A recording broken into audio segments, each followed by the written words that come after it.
Everybody, it's Tim again with Tim's Woodworking Tips and Tricks. This is part 2 of a video. I did part 1 just a little while ago, and I guess I skipped over some stuff that I want to go back to and just maybe show you guys a few other things. Some of the stuff might overlap a little bit, but just some points that I missed that I think it's important. I'm a cabinet maker by trade. What I'd eventually like to do is I'd like to show you guys how to make a nice drawer for a cabinet. Okay, this is for a customer of mine. All right, it's a nice pre-finished maple material. Drawer's about 16.5 by 21. It's going to have a 21-inch undermount slide.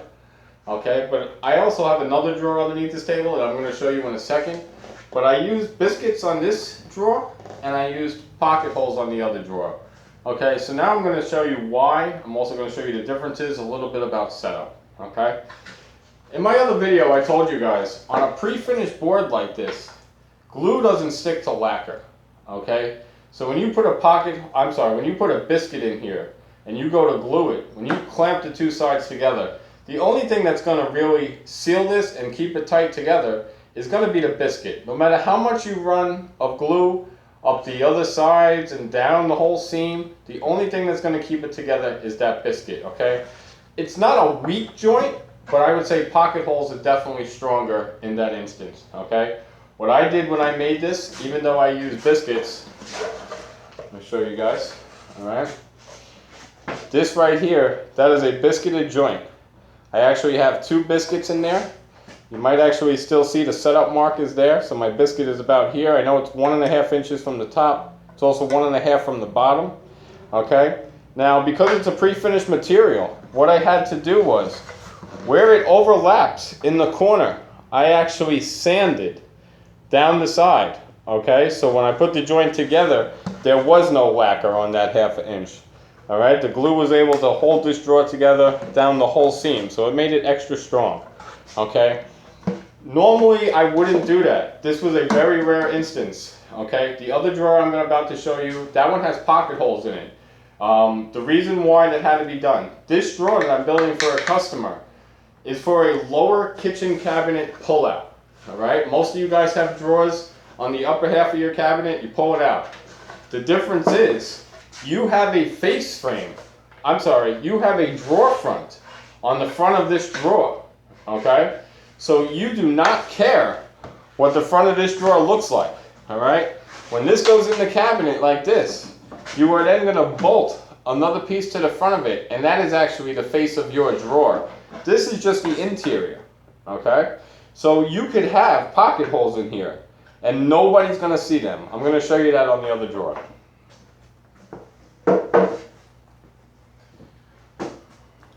Okay? Here is another drawer I made, okay? This is actually the front. It's about 35 inches wide, okay? It's only about, I guess, 15 inches in depth, okay? Now here you can see I use pocket holes, all right? This is the front of the drawer. Now you're probably all saying, how could that be? Now you got holes in the front of the drawer. It's like I said earlier, because this is eventually going to get a drawer front. You are not going to see any of these pocket holes, okay? This is the front. I'm going to flip it over to the back. Sorry guys, I didn't put the bottom in it yet. Here is the back of the drawer. There's also pocket holes, okay? You will never see those holes, all right? You will never see those holes. So I use pocket holes. It's actually a nice strong joint because I know the customer is never going to see what I put in there. Okay? Going back to the other drawer. Like I told you guys, this is a lower kitchen cabinet drawer. It's an older couple. They wanted pull out so you don't have to bend down and get your pots and pans out. Okay? So the reason why I couldn't use pocket holes here, you are opening the cabinet this way with a door. This is not the front face, okay? This is behind the door. I could not use the door as the drawer front, if you understand what I'm saying, okay? So this face is totally visible as soon as you open the door. And that's why I ran biscuits, all right? I got a nice clean edge in there, okay? Nice pre-finished material, both sides, okay? What's nice is the biscuits line that up perfectly. If you take the time and set up your biscuit joiner, you have nice seams like that, all right? You can barely feel the difference between the woods, all right? So Now I'm going to go over the difference in the two tools when it comes to setting them up. Okay, so first let's talk about the pocket hole jig. Okay, this is the Craig jig. All right, pretty common. Craig makes great tools. I actually think Craig kind of gears more towards the home woodworker. You know, they make a lot of stuff that we have big equipment to do in the shops. They make it possible at home, and usually they're pretty handheld and probably under $100. I think this jig was about $120. I think it's their master jig, they call it. They even have smaller kits for $30, but for the money you really can't beat this. I love this thing, I use it a lot. I also use the biscuit joiner, so let's just go over it, okay? So I have a 1/2 inch stock here. Now the one thing with the Craig jig is when you're about to put your pocket hole in here, you have to adjust this guide on the side of the machine, okay? It's labeled 1/2 inch, 1 inch, 3/4 of an inch. So no matter where that is, you have to set it to the depth. Okay, see how it's raising and lowering? 1/2 inch just happens to be the lowest possible setting on here. I know that, so I don't even have to look at it, but I'm going to tighten that up. Okay, so I don't know if you could see it, but right in here it's actually going to say a 1/2 inch. Okay, the next thing you're going to want to do is you're going to want your stock to be clamped in there kind of tight. So when I put this in here, all right, I should already be set to a 1/2 inch. I was using it today. All right, I clamp it over. My piece is in there pretty nice. It's not going to loosen up. If you were doing 3/4, you'd have to do the same thing. Loosen this up, bring it up to 3/4, and you'd probably have to play with that plunger a little bit. You know, the way I have it set right now, if I clamp it over, that's probably a little tight for 3/4, so you might have to actually bring this back a little bit, okay? So, when you're all ready to go, you're going to take your stock, which is 1/2 inch. The tool's set to a 1/2 inch. I got it clamped in, okay? So you have 3 options here, which hole you want to drill through. Just make sure that the one you choose is actually going through the wood and not over the top or over the bottom of it, okay? The other thing you have to do with this tool, it comes with a drill bit with a stop collar on it. You also have to adjust that stop collar, okay? If you have this set to the setting for 3/4 of an inch plywood and you're going through a 1/2 inch, you're going right through that piece with the full drill bit, okay? So nothing's stopping that screw. The kit does come with the Allen key for the stop collar.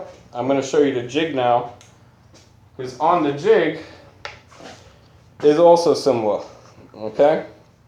I hope you guys can see it. Try to get a better view. Right in here, all right, you're going to let the stop collar rest in its place, and then this actually has markings on it of where you could set the stop collar to make the drill deeper or shallower for a 1/2 inch, 3/4.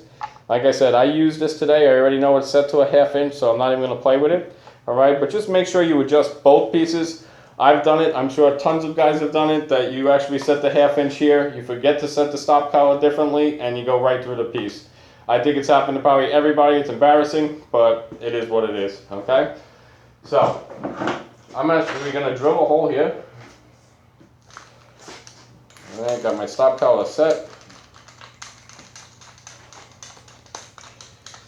All right, guys, one other thing I guess I should tell you.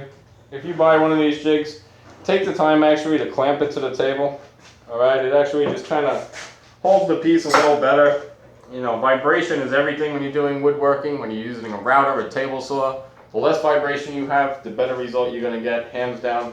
Again, I think anybody will tell you that has a little bit of experience. The vibration is what kills things. So, all right, I got my 1/2 inch piece again, clamped down. I got my drill bit set to a 1/2 inch.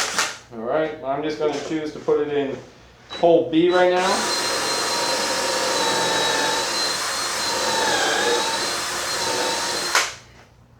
Okay. All right, stop collar stops on the top. It's a little rough. I guess the wood was a little soft. I got a little ridge here. But hopefully you can see the pocket hole is actually ready to go. Okay? Now I'm going to do the same thing, only this time I'm going to use my biscuit joiner to kind of make the same joint and show you guys a little difference in the pros and cons. Okay, biscuit joiner setup. I went over in my last video, when you take this thing out of the box, all right, it has a fence on it, you want to turn this little screw, predetermined stop of 90 degrees, all right, you're going to tighten it back down. On this tool, unlike the Craig tool, if you have a 1/2 inch piece of stock, you're going to set the Craig tool to a 1/2 inch. On the biscuit joiner, if you have a 1/2 inch stock, you are setting it to a 1/4 of an inch. It doesn't automatically find the center, okay? If you don't know how to find the center, watch my other video. I talked about how you can find the center just with a few pieces of scrap wood you got laying around, okay? So I know this is set to a 1/4. My fence is set to 90 degrees, all right? I'm gonna make the same type of hole, only I'm gonna use the biscuit joiner this time, all right? Let it rest nice and firm.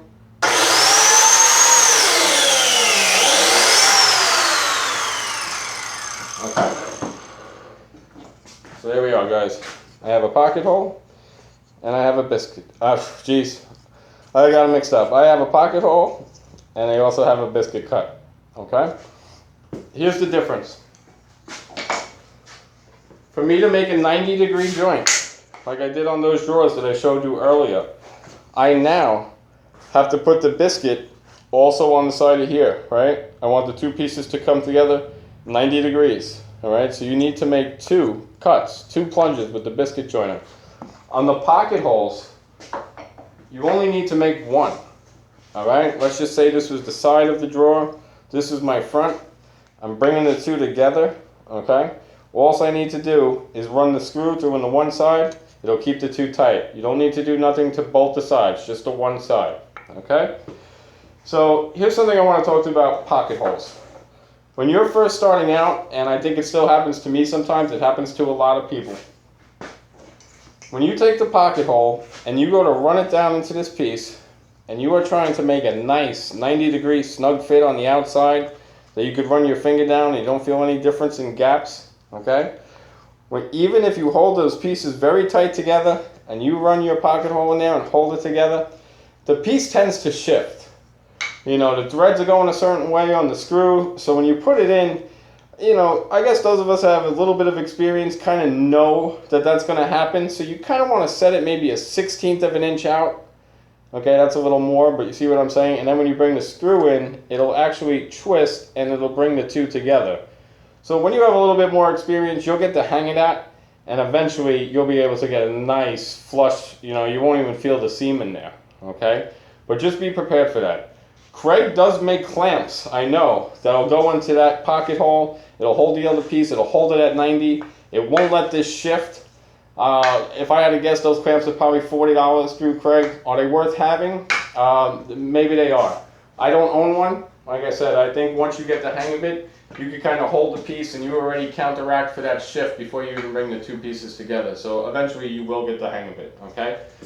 Biscuit joints, what's nice about the biscuit, that 90 degrees, even though you have to do 2 of them, if you get this tool set up right, when you plunge the 2 holes in either side, you will bring these 2 together on a 90 degree with the biscuits, and this thing will be perfect. And I mean perfect. You will not feel a gap or anything in between the 2 pieces, okay? I'm going to try to do that now. All right, I already plunged the hole in the one side. I'm now going to do it here so I can form the 90 degrees. Now what I'm about to do, I don't want you guys to try at home. One of the first times I ever used this machine, I actually almost got into some trouble and could have hurt myself pretty bad. Always make sure when you're about to use this pocket hole machine, clamp this to something, okay? I told you before the vibration is very important, keeping vibrations down. Besides all that, I'll tell you what happened to me, okay? I was using a piece like this. I was about to plunge my hole going this way, okay? I was just holding it. I forgot to set the depth of the plunge. This is a 1/2 inch stock. If you have this set to a number 20, which is used with most 1/4 inches or higher, when you go to plunge this hole, that blade is coming right through a 1/2 inch piece. Okay, so what I'm about to do, I'm telling you not to do. Clamp this into something until you get a little bit of experience. Even then it's not a good idea, but at least you won't hurt yourself, okay? So I already know that's a 1/2 inch. When I go to plunge this, if that's set to 20, that blade is coming through the other side, okay? To stop that from happening altogether, I think the 10s even come through the side. I'm going to set it down to 0 because I know for a fact that the 0s will not come through the other side, okay? But definitely don't try this. This isn't a good idea, okay? So I already formed my biscuit. I already plunged it through this face on the other piece. Now I actually want to bring it through here, okay? Locked in the tool. All right.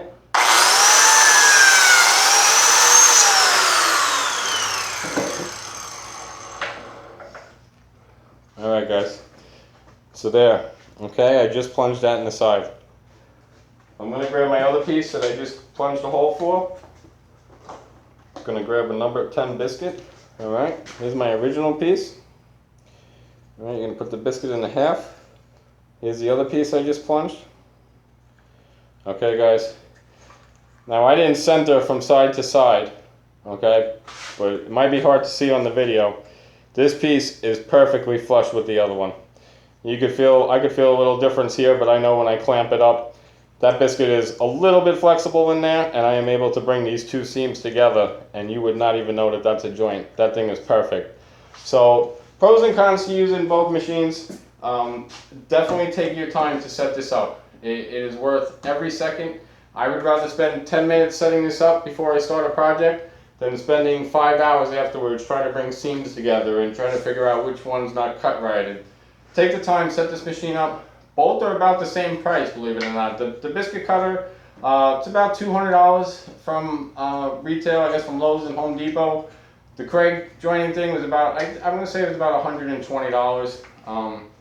One thing I will say about the Craig jig, as much as I love Craig, it's kind of a pain in the neck to take this thing, and every time you use it, whether it's a 1/2 inch, a 3/4, or 1 inch, it's kind of a pain in the neck that you got to set the plunger, you got to set the tool, you got to set the drill bit, the stop collar to make sure you don't come through it. I've seen ads on Facebook for a company, I think the name was Triton. I don't know if Craig, maybe the time is up and their patent is open to the public or what it might be. Triton is actually advertising now. They make one of these jigs, I think it's about $200. But when you go to clamp this lever over, okay, whoops, sorry guys, this one's a little tight. When you go to clamp this lever over, it automatically sets everything. It'll automatically set the height of where the pocket holes are actually going into the board. I think it actually had something that it was setting up the drill bit. I'm sure you still got to loosen the stop collar, but it was just locked into place and it automatically moved that stop collar to where it's got to be. So that's actually nice. One turn of the handle and everything's ready to go. I'd love to have one, but I'm already $120 deep invested into this one. So for now, this is going to have to do. That's really it, guys. I hope you enjoyed watching. I hope you subscribe to my channel. I'm going to put out probably an educational video probably once a week. Any questions or comments, feel free to leave them. And hope you guys enjoyed watching. Take care. Bye-bye.